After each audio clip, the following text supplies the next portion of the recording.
अस्सलामु अलैकुम students, class 4 आप लोगों ने इस्लामियत का जो पहला आप लोगों का बाब चल रहा है ईमानियात और इबादात, उसमें हम पहला यूनिट पढ़ रहे थे अरकान इस्लाम, मतलब कि सबक नंबर 1 अरकान इस्लाम।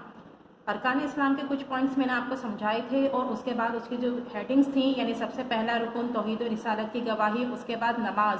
ये 2 रुकन आप लोग लेक्चर में समझ चुके हैं और आई होप इसका आप लोगों ने जो इसकी एक्सरसाइज आपको दी गई थी, मश्क दी गई थी, वो भी आप लोगों ने कंप्लीट की होगी। अब जब आप सफ़ा नंबर 15 पर आएंगे तो यहाँ आपको अरकान इस्लाम में फिर बाकी 3 और रुकन जो इस्लाम के हैं वो मिलेंगे, जिसमें रोज़ा और फिर ज़कात और फिर आखिर में हज। ठीक है बेटा? अच्छा, आप देखिएगा नंबर 3 जो रुकन है अरकान इस्लाम का, वो है रोज़ा। रोज़ा इस्लाम में बहुत ज़्यादा अहमियत रखता है। इससे पहले जितने भी अल्लाह ताला की उम्मतें गुजर चुकी हैं, उन पर भी अल्लाह ताला ने रोज़ा फ़र्ज़ किया था। ठीक है बेटा? तो इसी तरह जो हमारी उम्मत है, रसूल सल्लल्लाहु अलैहि वसल्लम की उम्मत, उस पर भी रोज़ा फ़र्ज़ है। हम रमज़ान में रोज़े रखते हैं, हम पर रमज़ान के रोज़े फ़र्ज़ हैं। ठीक है बेटा? चलें अब मैं इसकी रीडिंग करती हूँ, सुनिएगा। रोज़ा दीन इस्लाम का तीसरा बुनियादी रुकन है। रोज़े को अरबी में सोम कहते हैं। सुबह सादिक से लेकर गुरूब आफ्ताब तक नीयत के साथ कुछ ना खाना पीना रोज़ा कहलाता है। मुसलमानों पर रमज़ान के रोज़े रखना फ़र्ज़ है। कुरान मजीद में अल्लाह ताला का फरमान है, तर्जुमा, मोमिनो, तुम पर रोज़े फ़र्ज़ किए गए हैं जिस तरह तुमसे पहले लोगों पर फ़र्ज़ किए गए थे, ताकि तुम परहेज़गार बनो। ठीक है बेटा? अच्छा, ये जो रोज़ा है अरबी ज़बान में इसको सोम कहते हैं और ये 2 हिजरी में रोज़े फ़र्ज़ हुए हैं, यानी हिजरत के दूसरे साल रोज़े मुसलमानों पर फ़र्ज़ हुए हैं। ठीक है बेटा? रमज़ान में। अच्छा, और इससे पहले भी उम्मतों पर सब जितनी भी पैगम्बरों की उम्मतें गुजर चुकी हैं उन पर भी रोज़े फ़र्ज़ थे। और रोज़ा जो है वो खालिस अल्लाह ताला के लिए होता है, क्योंकि देखें इसमें जब आप लोग भी बच्चे रोज़ा रखते हैं तो देखें आप लोग चुपके से भी कुछ खाते पीते नहीं है इसमें, है ना? हालांकि आपको कोई भी देख नहीं रहा होता, लेकिन फिर भी आप, क्योंकि आपके दिल में वो खौफ होता है, रोज़ा रखने की एक लगन होती है आपके दिल में, तो इसलिए आप उस रोज़े को पूरा करते हैं। मतलब अगर आप अकेले भी हैं, उस टाइम आपको कोई देख नहीं रहा, लेकिन फिर भी आप ये सोचते हैं ना कि हमने ये रोज़ा अल्लाह के लिए रखा है, इसलिए अल्लाह ताला तो हर जगह मौजूद है, वो आपको देख भी रहा है, तो इसलिए आप बहुत नेक नियति से और बिल्कुल खालिस तरीके से उस रोज़े को पूरा करते हैं। इसीलिए रोज़ा बहुत सारी बुराइयों से भी बचाता है। ठीक है बेटा?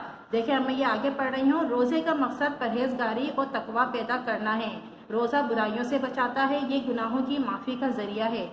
रोज़ा एक इनफरादी इबादत है, लेकिन इससे इज्तिमाई फ़ायदे भी हासिल होते हैं। रोज़ा अल्लाह ताला के लिए है और अल्लाह ताला ही इसका अजर देंगे। ठीक है बेटा? अच्छा, आप इसके बाद नंबर 4 ज़कात। ये ज़कात जो है ये चौथे नंबर पर रुकन है इस्लाम का। ठीक है? चौथा रुकन है। ज़कात इस्लाम के बुनियादी अरकान में से एक है। ज़कात एक माली इबादत है। ज़कात हर मालदार मुसलमान पर फ़र्ज़ है। ज़कात की अहमियत का अंदाज़ा इस बात से लगाया जा सकता है कि अल्लाह ताला ने नमाज के साथ ही ज़कात का हुक्म दिया है। इरशाद होता है, तर्जुमा, और नमाज पढ़ते रहो और ज़कात देते रहो। सूरतुन नूर आयत नंबर 56। ज़कात अदा न करने वालों को आखिरत में अजाब मिलेगा और उनका जमा किया हुआ माल उनके लिए तकलीफ़ का बाइस बन जाएगा। अल्लाह ताला ने ना सिर्फ ज़कात अदा करना फ़र्ज़ करार दिया है, बल्कि ये भी बताया है कि ज़कात से हासिल होने वाली रकम कैसे खर्च करनी है। ज़कात देखें बेटा इतनी अहम इबादत है कि इससे देखें जो गरीब लोग होते हैं ना, जो बहुत सारी ज़रूरतें अपनी पूरी नहीं कर पाते पूरा साल, तो जब मुसलमान अपने माल पर 1 साल होने पर 2.5% ज़कात अदा करते हैं, तो ये बहुत मुस्तहिक लोगों को देनी चाहिए ज़कात। हर किसी को ज़कात हर किसी पर फ़र्ज़ नहीं है, बल्कि बहुत मुस्तहिक लोगों पर ज़कात लेना फ़र्ज़ है और इस तरह उनकी ये माली इमदाद होती है। ठीक है? चलिए उसके बाद अब देखिएगा नंबर 5।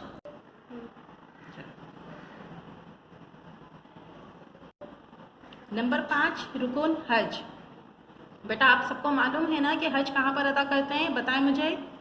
ठीक है, खाने काबा का तवाफ़ सऊदी अरब में खाने काबा है। ठीक है? मक्का मुकर्रमा के शहर में, तो वहाँ पर हज अदा होता है। हज बहुत सारे अरकान को मिलाकर मतलब बहुत सारे अरकान अदा करने से हज अदा होता है।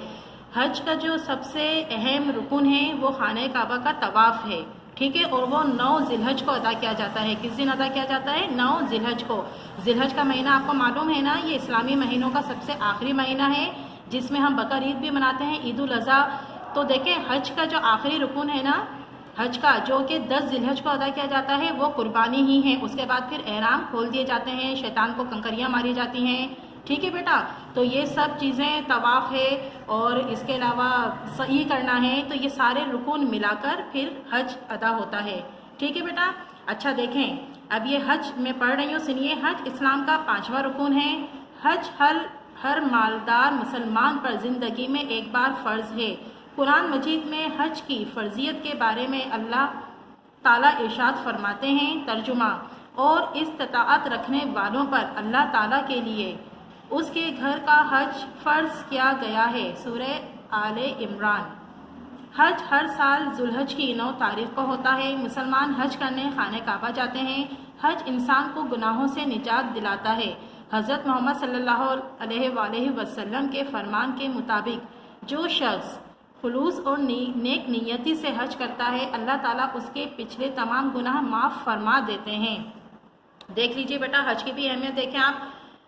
مطلب کہ اسلام کے جتنے بھی یہ 5 ارکان ہیں، وہ سب اپنی جگہ بہت اہمیت کے حامل ہیں. ان سب کی اپنی اپنی اہمیت ہے اور ان سب کو ادا کرنا ہمارا فرض ہے. مطلب کہ توحید، اللہ کے توحید کی اور رسالت کی گواہی دینا، جو کہ ہم کلمہ طیبہ سے دیتے ہیں، اور ہمیں یہ کلمہ طیبہ روز پڑھنا چاہیے. اس کے بعد نماز دن میں 5 مرتبہ فرض ہے مسلمانوں پر، اور وہ ادا کرنا ہمارے لیے ضروری ہے. ہمیں وہ لازمی، اس طرح بہت سارے گناہوں سے بچتے ہیں.